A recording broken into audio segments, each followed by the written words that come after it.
Je dis la vérité en Christ, je ne mens point, ma conscience m'en rend témoignage par le Saint-Esprit. Romains 9, 1. L'Esprit Saint lui-même rend témoignage à notre esprit que nous sommes enfants de Dieu. Romains 8, 16. La plus grande gloire de Dieu est sa sainteté, et c'est en vertu de cette sainteté qu'il est et qu'il détruit le mal, qu'il aime et opère le bien. Chez l'homme, la conscience agit de même. Elle condamne le péché et approuve ce qui est bien. La conscience est ce qui reste de l'image de Dieu en l'homme. Elle est en lui ce qui approche le plus de la divinité.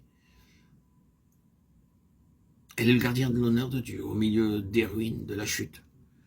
Il en résulte que c'est par la conscience que doit toujours commencer en lui toute œuvre de rédemption divine. L'Esprit de Dieu est l'Esprit de sa sainteté, et la conscience est une étincelle de cette sainteté divine.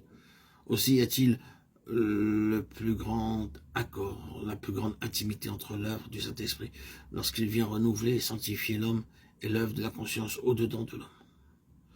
Le croyant qui désire être rempli du Saint-Esprit et éprouver pleinement les grâces qu'il apporte doit avant tout avoir son soin de rendre à la conscience la place et l'honneur qui lui appartiennent.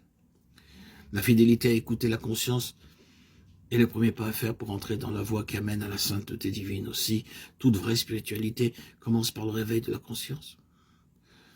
La conscience est chargée de veiller à nous rendre droit devant Dieu à l'égard du devoir, tandis que l'Esprit Saint témoigne en nous que Dieu agrée notre obéissance et notre foi en Christ. À mesure que notre vie chrétienne se développe et grandit, le témoignage de l'Esprit et celui de la conscience deviennent toujours plus identiques. Et comme Paul, nous pouvons dire avec bonheur de toute notre conduite: ma conscience me rend témoignage par le Saint-Esprit. Romains 9, 1. On peut comparer la conscience à la fenêtre d'une chambre qui laisse entrer la lumière du jour et qui permet aussi de regarder au dehors et de voir briller tout l'éclat du jour. Notre cœur est la chambre intérieure où demeure notre vie, notre moi, notre âme, avec toutes ses facultés et ses affections. Sur les parois de cette chambre se trouve écrite la loi de Dieu. Même chez les païens, cette loi reste en partie lisible, quoiqu'elle soit très obscurcie et défigurée. Chez le croyant, le Saint-Esprit vient l'écrire de nouveau en lettres lumineuses. Un peu ternes au commencement, elles deviennent toujours plus distinctes et plus brillantes à mesure qu'elles sont mieux éclairées de la lumière qui entre.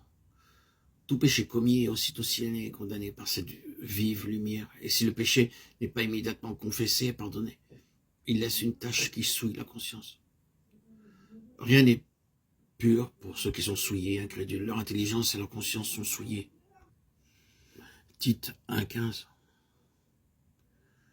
Il en est de même de tous les péchés qui viennent l'un après l'autre, obscurcir toujours plus la fenêtre et s'opposer à l'entrée de la lumière, jusqu'à ce qu'enfin le chrétien puisse pécher sans gêne, sans que sa conscience, presque entièrement dans les ténèbres, l'avertisse encore qu'il pêche.